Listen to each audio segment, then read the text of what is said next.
जय हिंद, नमस्कार प्यारे साथियों। मैं मनीष शुक्ला वेलकम करता हूं आप सभी साथियों का अपनी इस शानदार सी क्लास में, जिसमें महज 10 मिनट के अंदर आपके क्लास 10वीं के सभी केमिकल इक्वेशन यानी कि रासायनिक समीकरण मैं आपके सामने लेकर के आया हूं।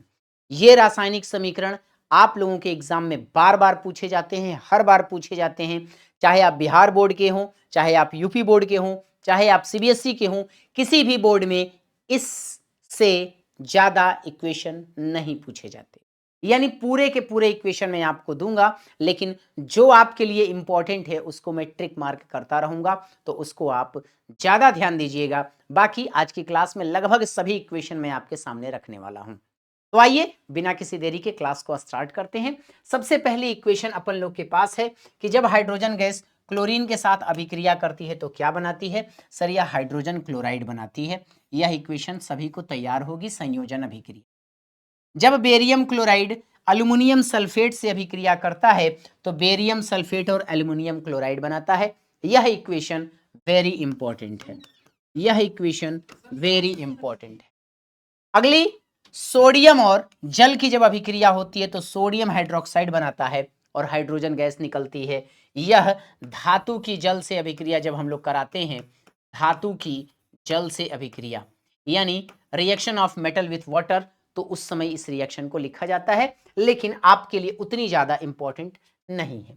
अगला इक्वेशन आपके सामने आ गया कि जब पोटेशियम की अभिक्रिया जल से कराई जाती है तब पोटेशियम हाइड्रोक्साइड बनाता है और हाइड्रोजन गैस निकल जाती है। बिल्कुल सेम इसी पर एक रिएक्शन होगी जब सोडियम की अभिक्रिया जल से कराई जाती है तो सोडियम हाइड्रोक्साइड बनता है और हाइड्रोजन गैस निकलती है। यह अभिक्रिया आपके लिए बेहद इंपॉर्टेंट है। चलिए अगली equation very very very important लगा लीजिएगा इसको। जब बेरियम क्लोराइड की रिएक्शन सोडियम सल्फेट से होती है तो सोडियम क्लोराइड बनता है और बेरियम सल्फेट का सफेद अवक्षेप प्राप्त होता है, व्हाइट प्रेसिपिटेट मिलता है। इसको वेरी इंपॉर्टेंट मार्क करेंगे आप। ये रिएक्शन द्विविस्थापन अभिक्रिया में बार बार पूछी गई है।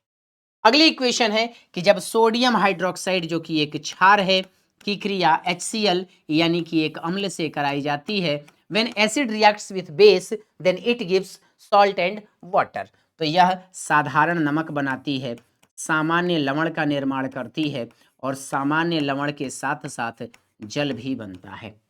देन तो ये इक्वेशन भी आपके लिए क्या है, इंपॉर्टेंट है। बहुत इंपॉर्टेंट नहीं है लेकिन इंपॉर्टेंट है। अगली रिएक्शन आपके सामने कि जब कैल्शियम ऑक्साइड, इसको हम हटा दें, यहां पर लिख दे रहे हैं कैल्शियम ऑक्साइड। जब कैल्शियम ऑक्साइड की रिएक्शन जल के साथ कराई जाती है तो कैल्शियम हाइड्रोक्साइड मिलता है और उष्मा निकलती है। उष्मा छेपी अभिक्रिया का यानी एक्सोथर्मिक रिएक्शन का ये एक एग्जांपल है, आपसे पूछा जाएगा, इंपॉर्टेंट मार्क करेंगे इसको। जब कैल्शियम हाइड्रोक्साइड की क्रिया कार्बन डाइऑक्साइड से कराते हैं तो यह कैल्शियम कार्बोनेट बनाता है और इसी को हम लोग चूना पत्थर के नाम से जानते हैं। इसी को हम लोग खड़िया के नाम से भी जानते हैं। इसी को हम लोग दूधिया के नाम से जानते हैं। चौक के रूप में इसका यूज किया जाता है और इसके अलावा यही संगमरमर है। तो यह आपसे सूत्र कई बार पूछा गया है, इसको भी आप दिमाग में रखेंगे। जब कार्बन की अभिक्रिया ऑक्सीजन से कराई जाती है तो कार्बन डाइऑक्साइड बनता है। यह रिएक्शन उतनी ज्यादा इंपॉर्टेंट नहीं है लेकिन हर बच्चा इसको कर लेगा। अगला, हाइड्रोजन की ऑक्सीजन से अभिक्रिया यानी हाइड्रोजन गैस का जब दहन कराया जाता है तो जल बनता है। नॉट उतना इंपॉर्टेंट, लेकिन यह इंपॉर्टेंट है कि जब मीथेन गैस को ऑक्सीजन की उपस्थिति में जलाया जाता है तो कार्बन डाइऑक्साइड, जल और ऊर्जा बनती है। यह रिएक्शन दो जगह इंपॉर्टेंट है, chapter number 1 and chapter number 4 both, ये दोनों जगह आपको काम आएगी। उसी प्रकार से जब ग्लूकोज का दहन कराया जाता है यानी ग्लूकोज का कंबशन होता है तो ऑक्सीजन की उपस्थिति में, तो यह भी कार्बन डाइऑक्साइड, जल और ऊर्जा बनाता है। यह भी दोनों टॉपिक के लिए इंपॉर्टेंट है, यानी कि आपके चैप्टर नंबर 1 और चैप्टर नंबर 4 दोनों के लिए। तो इस रिएक्शन को, इन दोनों को आप लोग क्या करेंगे सर, इंपॉर्टेंट मार्क कर लेंगे। बढ़ेंगे हम अगले इक्वेशन पे। अगला इक्वेशन क्या कह रहा है भैया, फेरस सल्फेट को जब गर्म किया जाता है, यह अपघटन अभिक्रिया जो आपकी है, जिसे आप लोग वियोजन अभिक्रिया के नाम से भी जानते हैं, उसमें इसको आता है। तो यह उष्मीय वियोजन का उदाहरण है। ऊष्मीय वियोजन का उदाहरण है, यह याद रखना है आपको। ऊष्मीय वियोजन का उदाहरण है और ऊष्मीय वियोजन को ही हम लोग थर्मल डिकम्पोजिशन के नाम से जानते हैं।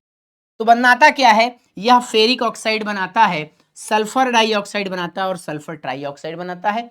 इंपॉर्टेंट मार्क कर लेंगे इसे, ठीक है। अगली रिएक्शन कि जब कैल्शियम कार्बोनेट का दहन कराया जाता है यानी ऊष्मीय वियोजन होता है तो कैल्शियम ऑक्साइड और कार्बन डाइऑक्साइड बनाता है। यह वेरी इंपॉर्टेंट मार्क करिएगा, very important. Lead nitrate, very very important mark करना मेरे राजा जी, very very very important mark करना। लेड नाइट्रेट को गर्म करने पर क्या मिलता है, तो लेड ऑक्साइड मिलता है सर, नाइट्रोजन डाइऑक्साइड मिलता है और ऑक्सीजन मिलती है। यह इक्वेशन भी आपको तैयार कर लेनी है। डन, चलेंगे अगली इक्वेशन पे। अगली इक्वेशन आपके सामने, सूर्य का प्रकाश AgCl के द्वारा Ag और Cl में कन्वर्ट किया जाता है, यानी सिल्वर और क्लोराइड में कन्वर्ट हो जाता है, क्लोरीन में बदल जाता है। यह आप लोगों ने पढ़ा होगा प्रकाश वियोजन में। प्रकाश वियोजन अभिक्रिया है, प्रकाश वियोजन अभिक्रिया है, तो वहां पर आपने इन दोनों रिएक्शन को देखा होगा। बेरियम हाइड्रोक्साइड से बेरियम हाइड्रोक्साइड की रिएक्शन जब HCl से कराई जाती है तो बेरियम क्लोराइड बनेगा। ओ, ये रिएक्शन कुछ गड़बड़ लग रही है हमें, ये रिएक्शन कुछ गड़बड़ लग रही है हमें। इस रिएक्शन को आप लोग छोड़ दीजिए, उतनी इंपॉर्टेंट भी नहीं है ये, उतनी इंपॉर्टेंट भी नहीं है ये। इस रिएक्शन को मैं कट कर देता हूं ताकि आप इससे कंफ्यूज ना हो, कंफ्यूज ना हो, है ना। इस रिएक्शन से आप बिल्कुल कंफ्यूज ना होइएगा क्योंकि यह रिएक्शन आपके लिए उतनी ज्यादा इंपॉर्टेंट नहीं है, ठीक है। चलिए अगले सवाल पे चलेंगे।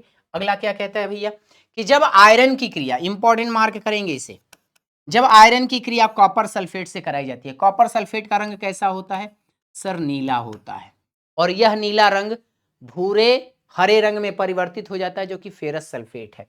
तो फेरस सल्फेट बनाता है और कॉपर बनाता है। यह विस्थापन अभिक्रिया का उदाहरण है, विस्थापन का यह भी उदाहरण है, यह भी विस्थापन का उदाहरण है कि जब जिंक की कॉपर सल्फेट से अभिक्रिया कराई जाती है तो जिंक सल्फेट बनाता है और कॉपर बनाता है। यह भी इंपॉर्टेंट। लेड की रिएक्शन कराई गई, लेड की रिएक्शन कराई गई, लेड की रिएक्शन कराई गई, ये कुछ नहीं है। लेड की रिएक्शन कराई गई कॉपर क्लोराइड से, तो क्या बनाया जाता है भैया, कॉपर ज्यादा क्रियाशील होता है लेड से, लेड ज्यादा क्रियाशील होता है कॉपर से, तो लेड क्या करता है, इसको हटा देता है और लेड क्लोराइड के साथ जुड़ जाता है और कॉपर को बाहर कर देता है। यह भी विस्थापन अभिक्रिया, लेकिन यह दोनों ज्यादा इंपॉर्टेंट है। अगला आपके सामने आ रहा है कि कॉपर की ऑक्सीजन से अभिक्रिया, कॉपर ऑक्साइड की हाइड्रोजन से अभिक्रिया, जिंक जिंक जिंक ऑक्साइड की कार्बन से अभिक्रिया, जिंक ऑक्साइड की कार्बन से अभिक्रिया, तो यह जिंक बनाएगा और कार्बन मोनोऑक्साइड बनाएगा। ये दोनों रिएक्शन आपके लिए इंपॉर्टेंट, इंपॉर्टेंट मार्क कर लीजिए, ठीक है, इंपॉर्टेंट मार्क कर लीजिए। आगे बढ़ेंगे। MnO2 4HCl, MnCl2 और 2H2O क्लोरीन, यह आप लोगों को बैलेंसिंग में आता है, यानी रासायनिक अभिक्रिया को जब संतुलित करने की बात आती है वहां ये आपसे पूछा जाता है।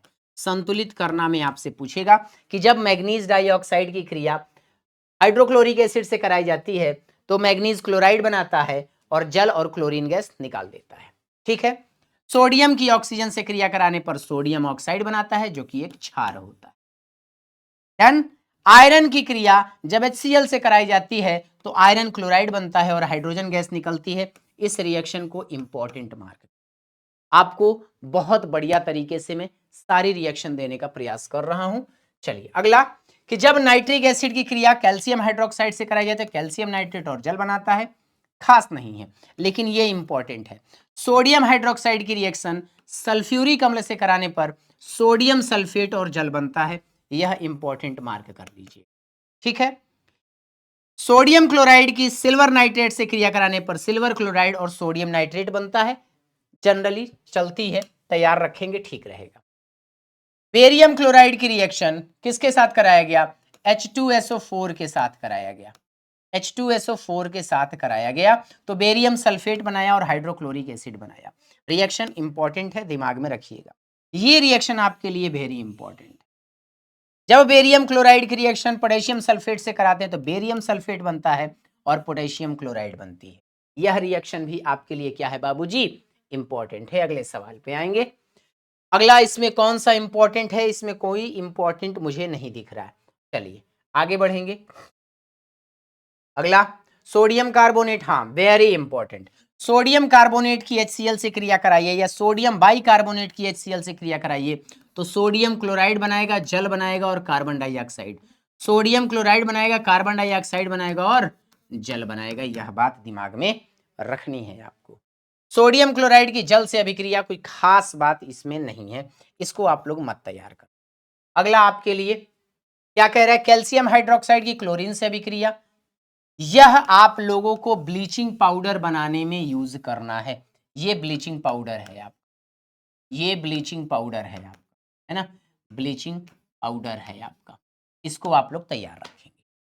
सोडियम क्लोराइड की जल से कार्बन डाइऑक्साइड युक्त अमोनिया के प्रेजेंस में कराई गई तो यहाँ पर अमोनियम क्लोराइड बनता है जिसे हम लोग नौसादर कहते हैं और नौसादर का ये सूत्र है। और क्या बनाता है, सोडियम हाइड्रोजन कार्बोनेट बनाता है। यह बात दिमाग में रखनी है।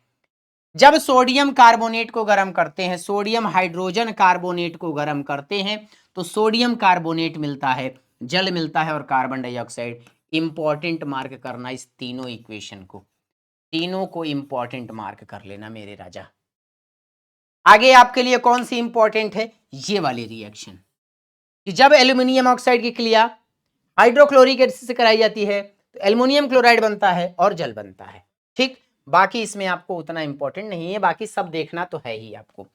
सोडियम ऑक्साइड की जल से क्रिया कराएंगे सोडियम हाइड्रोक्साइड, पोटेशियम ऑक्साइड की कराएंगे तो पोटेशियम हाइड्रोक्साइड, कैल्शियम की कराएंगे तो कैल्शियम हाइड्रोक्साइड। सबके साथ हाइड्रोजन गैस निकलती है बाबूजी, यह बात दिमाग में रखना। ठीक है, यह बात दिमाग में आपको रखना है। चलिए आगे की ओर बढ़ते हैं। अगला इक्वेशन आपके सामने, इसमें हमको कोई खास नहीं दिख रहा है, बढ़ेंगे अगले इक्वेशन पे। अगला equation copper copper copper zinc, इसमें कोई इक्वेशन खास नहीं है। जिंक कार्बोनेट जिंक कोई इक्वेशन खास नहीं है, लेकिन सब आपको देखिए ये दोनों इक्वेशन मैंने आपको करा रखी है। ठीक है, अगला आप आ जाइए। लास्ट चल रहा है आपका कि जब CH3CH2OH यानी कि CH3CH2OH यानी कि आपके सामने प्रेजेंट हो जाएगा कौन सा, एथिल अल्कोहल। एथिल अल्कोहल का जब ऑक्सीडेशन कराते हैं, ऑक्सीकरण कराते हैं तो क्या बनाता है, इथेनोइक एसिड बना लेता है। यह बात आपको दिमाग में रखनी है, इस चीज को दिमाग में रख लेना मेरे राजा, बहुत अच्छी चीज होगी। मीथेन का जब क्लोरीन की उपस्थिति में सूर्य के प्रकाश में क्रिया कराते हैं तो क्या बनाता है, मेथिल क्लोरोमीथेन बनाता है और हाइड्रोक्लोरिक एसिड बनती है। सेम टाइप है अगला क्वेश्चन कि जब सोडियम की रिएक्शन एथिल अल्कोहल से कराते हैं तो सोडियम इथेनोएट बनता है। ये इसका नाम क्या है, sodium ethoxide, sorry sodium ethoxide बनाता है। यह बात आपको दिमाग में रखनी है, सोडियम इथॉक्साइड बनाता है। ठीक है, इस प्रकार से ये लास्ट इक्वेशन है आपके लिए कि जब अल्कोहल की रिएक्शन सांद्र सल्फ्यूरिक अम्ल की उपस्थिति में कराया जाता है तो जल निकलता है और क्या बना लेती है सर, ये एथीन गैस बना लेती है। और यही एथीन गैस आप लोगों ने पढ़ी होगी, फलों को पकाने में यूज होती है। लास्ट क्या है कि जब इथेनोइक अम्ल की क्रिया अल्कोहल से कराते हैं तो ऐसी स्थिति में क्या बनता है, एथिल एथेनोएट बनता है जो कि एक प्रकार का एस्टर है और एस्टर से खुशबू वाली गंध आती है। डन। फिलहाल अब इसमें कोई खास इक्वेशन नहीं है, तो इतनी सारी इक्वेशन आपके लिए थी। फिलहाल अभी के लिए इतना ही रखेंगे, मिलेंगे किसी अगली सेशन में, अगली वीडियो में जो कि शानदार होगी। तब तक के लिए दीजिएगा इजाजत। जय हिंद, नमस्कार।